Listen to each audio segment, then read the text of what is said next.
أنا جهاد كريم من قناة قضايا جهاد كريم، والنهاردة حكايتي عن بنت اسمها فرح. بنت من طنطا، طيبة وأصيلة، عندها 22 سنة، في سنة تانية كلية تجارة. كانت بتحلم تعيش قصة حب حقيقية زي اللي في الأفلام. فرح كانت مرتبطة بشاب اسمه بشوي، حبوهم بعض من 4 سنين، وكانوا دايما بيظهروا في الجامعة ماسكين إيد بعض، بيضحكوا وبيخططوا لمستقبلهم. بس للأسف مش كل القلوب نظيفة. فرح كان عندها صاحبة اسمها شيماء، كانت بتدخل بيتهم تاكل وتشرب معاهم وتحكي لها كل أسرارها، لدرجة إن فرح كانت بتبعتها تقابل بشوي لو هي مش فاضية. بس اللي فرح ما كانتش تعرفه إن شيماء كانت بتغدر بيها. بدأت فرح تحس إن في حاجة غلط.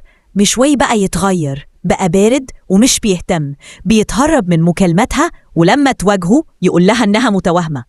وفي مرة من المرات كانت فرح راجعة من الكلية بدري، دخلت الكافيه اللي بيحبوه وشافت بعينها الكارثة. شيماء قاعدة مع بشوي والاتنين ماسكين إيد بعض. الدنيا وقفت قدامها، قلبها اتكسر وهي واقفة، دموعها نزلت من غير ما تحس. فرح سابتهم وخرجت تجري، رجعت على البيت، قفلت على نفسها وفضلت تعيط بالساعات. ومن ساعتها اختفت فرح من على السوشيال ومن الجامعة ومن الدنيا كلها.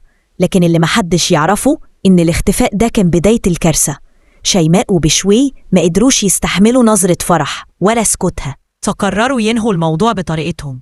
في يوم 21 مارس يوم الأم، تم العثور على جثة فرح في شقة مهجورة في شارع جانبي بطنطا. اتخنقت وماتت بإيدين 2 كانوا بيضحكوا في وشها. التحريات أثبتت إن شيماء وبشوي اتفقوا على قتلها بعد ما فرح حددت إنها تفضحهم قدام أهلهم. خدوها بالعربية ويسكنوا الشقة بحجة إنهم عايزين يصالحوها، وهناك كانت النهاية. شيماء ضربتها على راسها وبشوي كتم نفسها، بس ربنا ما بيسيبش الحق. الكاميرات فضحتهم والمكالمات كشفت كل حاجة، وتحولوا للمحاكمة.